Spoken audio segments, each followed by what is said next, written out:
What if I told you that right now, sitting in barns and farmhouses across Pennsylvania, Ohio, and Indiana, there are families who haven't paid a single heating bill in 4 generations, and the device making that possible costs less than a tank of gas, not a solar panel, not a wind turbine, not some $1,000 smart home gadget with a monthly subscription attached to it, a steel drum, a cast iron door, and a secret that an entire industry spent 40 years quietly burying. Stay with me, because by the time we're done here, you're going to understand something that most Americans have never been told. And once you hear it, you're not going to be able to unhear it. Picture this. It's the middle of January, the kind of cold where the air hits your face like a blade and the fields outside look like someone scraped all the color out of the world. You walk into a farmhouse kitchen in Lancaster County, Pennsylvania. You're expecting to see a thermostat on the wall, a furnace vent in the floor, some sign that this family is plugged into the same heating system the rest of us are. There's nothing. No thermostat, no propane line running to the basement, no utility bill sitting on the counter. There's just a dark, heavy stove in the corner of the room, ticking quietly with heat, and a man in his 60s feeding it a handful of dried corn cobs like it's the most natural thing in the world. The room is 72 degrees. Outside is 11. And that stove? It cost him roughly $50 to build. His father used the same design. His grandfather built the original one in 1944. That is not a fairy tale. That is not nostalgia. That is an engineered solution that the rest of America was specifically and deliberately steered away from. And we're going to talk about exactly how that happened, who benefited, and what you can do about it starting this weekend. Let me give you some context first, because this story doesn't start with the Amish. It starts with you. It starts with the moment, maybe last February, maybe the February before that, when you opened your heating bill and felt that familiar sick feeling in your stomach. $300, $400, maybe more if you had a cold snap or a drafty house or a furnace that's been running on borrowed time for 6 years. You paid it because what else are you going to do? You need heat. Your family needs heat. And the system you were born into, the propane trucks, the gas meters, the electric baseboards, that system has made itself feel like the only option. Like the laws of physics themselves require you to pay someone every month just to stay warm in your own home. But what if that feeling, that sense of no other option, was manufactured? What if there was a working solution that got quietly regulated, lobbied, and insurance coded out of existence, not because it was dangerous or inefficient, but precisely because it worked too well and couldn't be monetized? That's where the Amish come in. And here's what makes them so interesting in this context. It's not their religion. It's not their clothes or their horses or their rejection of smartphones. It's their economic clarity. When the rest of America was getting hooked to utility meters in the 1950s and 60s and 70s, the Amish communities in Holmes County, Ohio, and Lancaster County, Pennsylvania, and Elkhart County, Indiana made a quiet, collective decision. They looked at the system forming around them. They watched their neighbors signing up for propane delivery and electric heating in monthly contracts, and they said no, not out of stubbornness, not of understanding. They understood, in a way that most of us were never taught to understand, that the moment you hand control of a basic human need to an outside supplier, you have permanently surrendered a piece of your independence. And once surrendered, that piece is very, very hard to take back. So they kept building what worked. And what worked, in community after community, passed from father to son in handwritten notes and afternoon demonstrations, was the multi-fuel barrel stove. Now, before you picture some primitive, smoke-belching campfire in a living room, let me explain what this thing actually is, because the engineering here is genuinely elegant. Take a standard 55-gallon steel drum, the kind you've probably seen stacked behind a farm equipment dealer or sitting out behind a feed mill. That drum becomes the firebox. You attach a cast iron conversion kit, a heavy door with an adjustable air intake, 4 legs, a flue collar, and you have a stove. The whole kit, still manufactured today by small foundries in Pennsylvania and Tennessee, runs between $40 and $70. The drum itself, most people get it free. Feed mills, food processing plants, agricultural supply houses, they have them sitting around. You tell them you want one that held food-grade product, never chemicals, and they'll set one aside. Total cost of the main unit, under $50. Total assembly time with a drill and a wrench, about 90 minutes.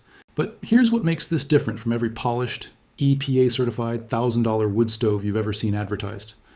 A modern wood stove is a precision instrument. It's engineered to burn one specific fuel, kiln-dried hardwood at a specific moisture content, in one specific airflow pattern. Feed it something different, and you clog the catalytic converter. You coat the chimney with creosote, you void the warranty, and fail the next inspection. The whole system is brittle by design. The barrel stove has no catalytic converter, no secondary burn chamber, no certified fuel requirement. It has a primary air intake, a firebox, and a flue. 3 parts, which means, and this is the part that should make you stop and think, it does not care what you burn. As long as the material once contained carbon and will release heat when oxidized, the stove will burn it. Scrap wood from a downed tree, dried corn cobs, walnut shells, old cardboard, broken tool handles, newspaper, dried leaves packed tight. An Amish farmer in Holmes County was once observed heating his home through an entire January afternoon using split oak, dried corn cobs, walnut shells, an old broom handle, cardboard cores from paper towel rolls and folded grocery bags. The stove never skipped a beat. The room never dropped below 70 degrees. And here is where the story gets uncomfortable, because the natural question is, why doesn't everyone know about this? If a $50 stove can burn anything and heat a family home through a Midwestern winter, why is every hardware store in America selling $1,500 single-fuel certified units instead? The answer to that question is sitting in a government archive that almost no one has ever looked at. Let me take you back to 1973. The oil embargo hit. Heating fuel prices across the northeastern United States tripled in less than 8 months.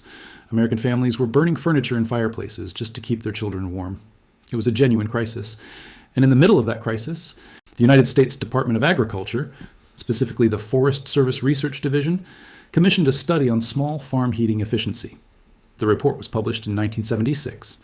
It exists right now in the Forest Service archive, indexed under Tree Search document 10,168.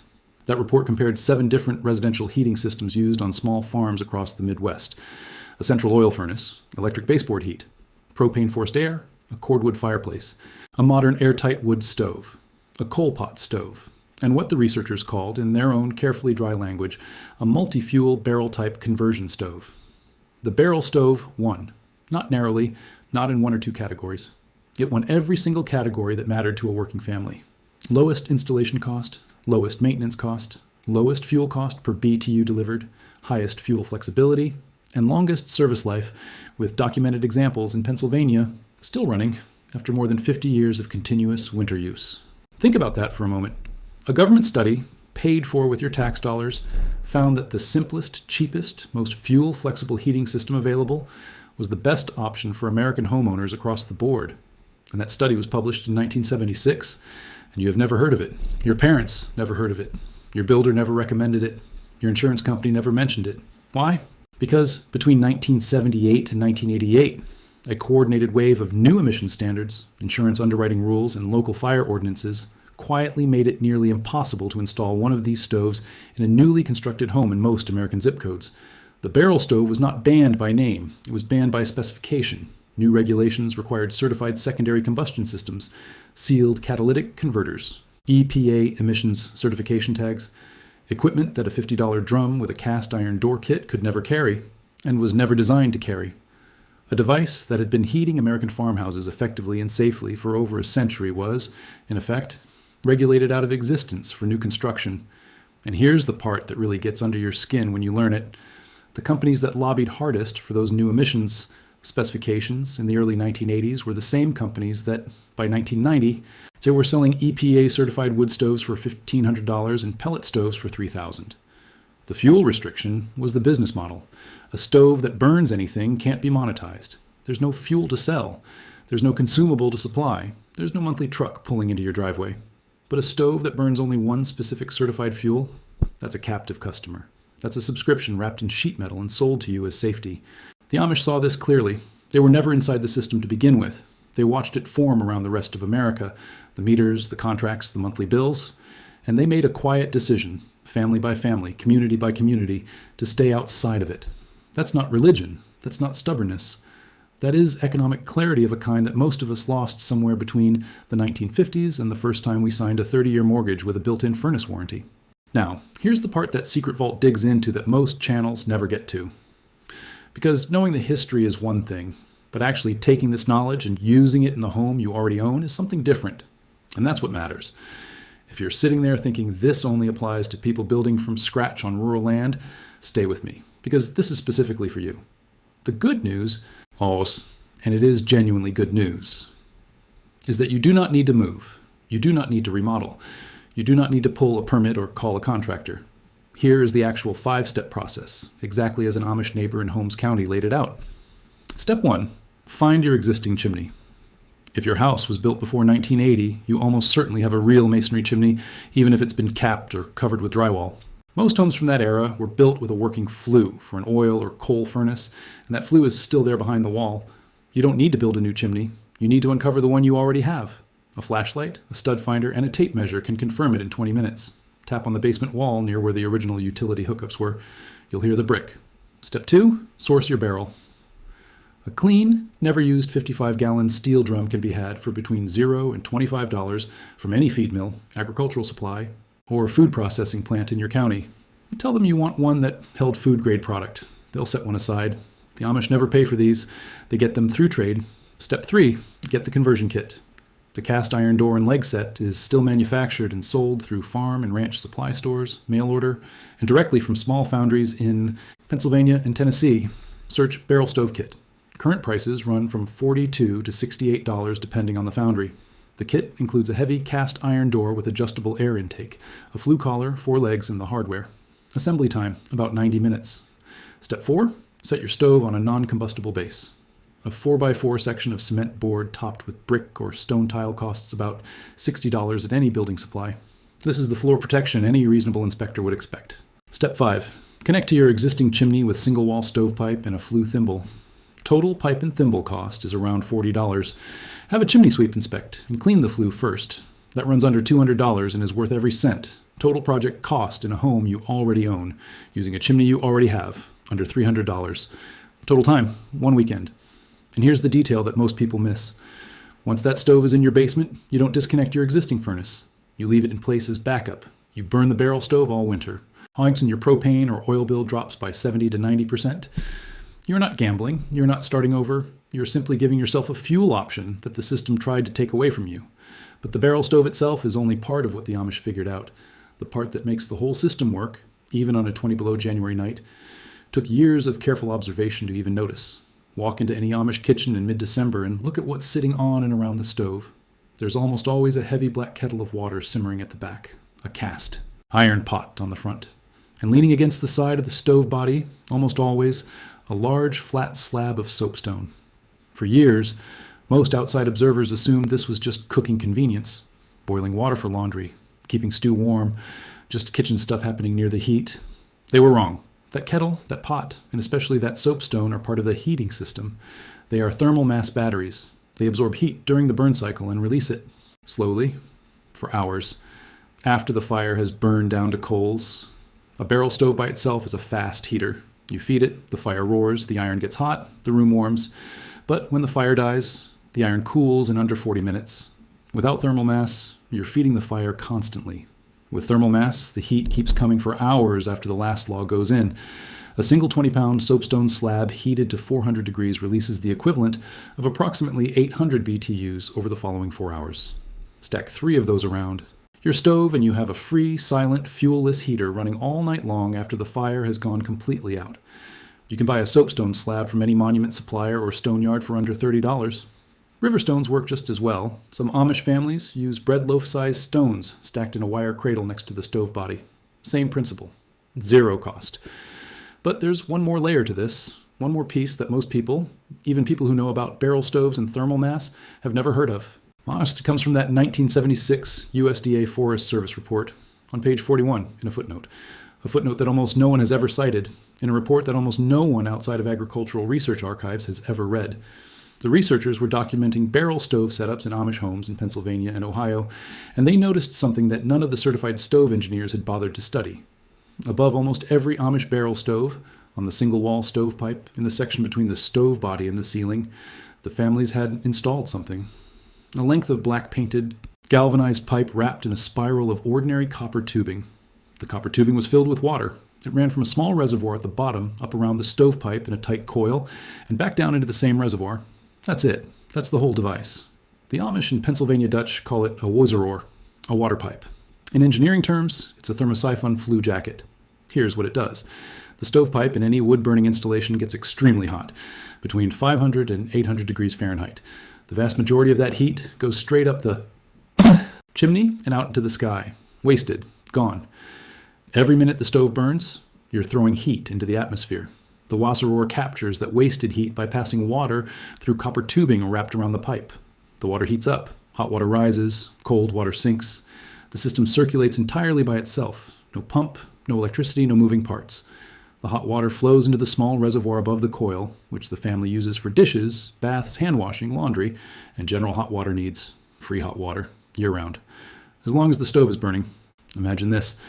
You light your stove on a November morning, and within 40 minutes you have hot water at the tap, you have heat in the room, and you have not paid a single cent to any utility company for either one. The same Forest Service report measured these systems in actual Amish homes.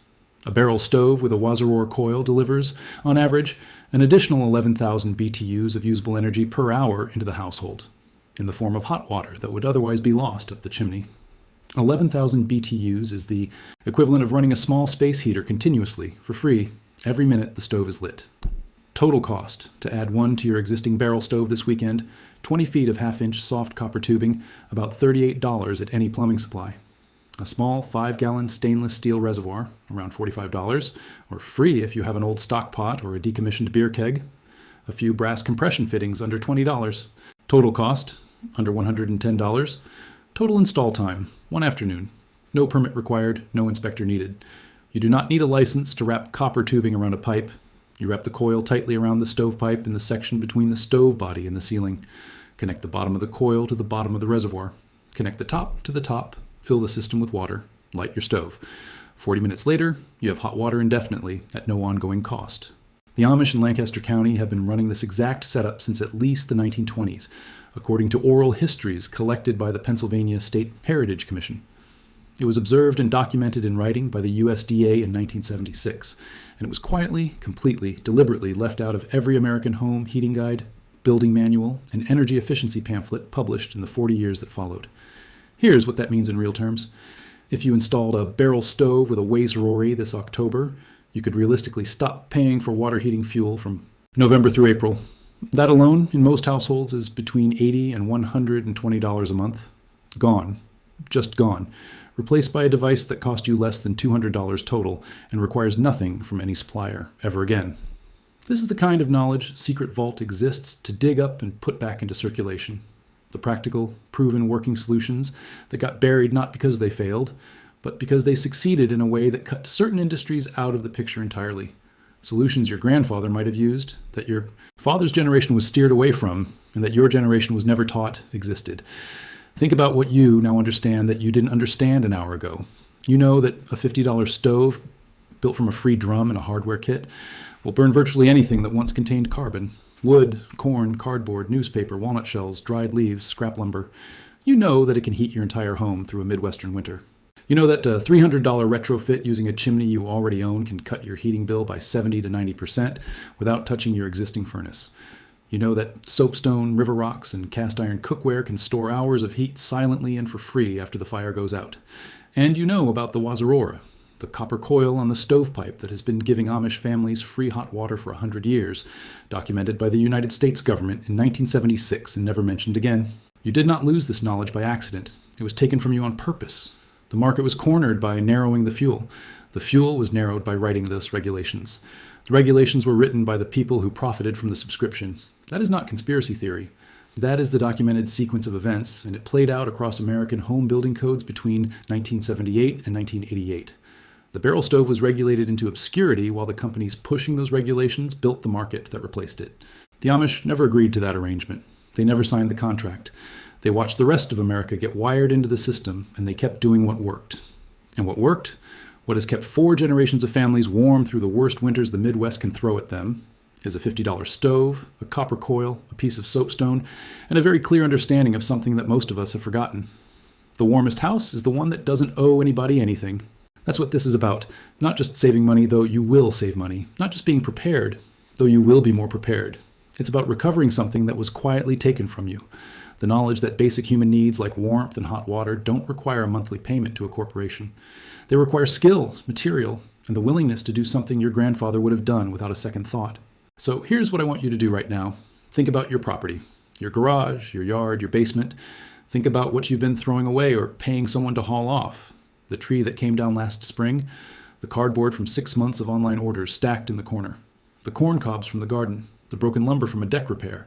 All of it is fuel. All of it has been waiting. The stove that can use it is $50 and a Saturday away. Go find your chimney, call your local feed mill, order the kit, and start reclaiming something that should never have been taken from you in the first place.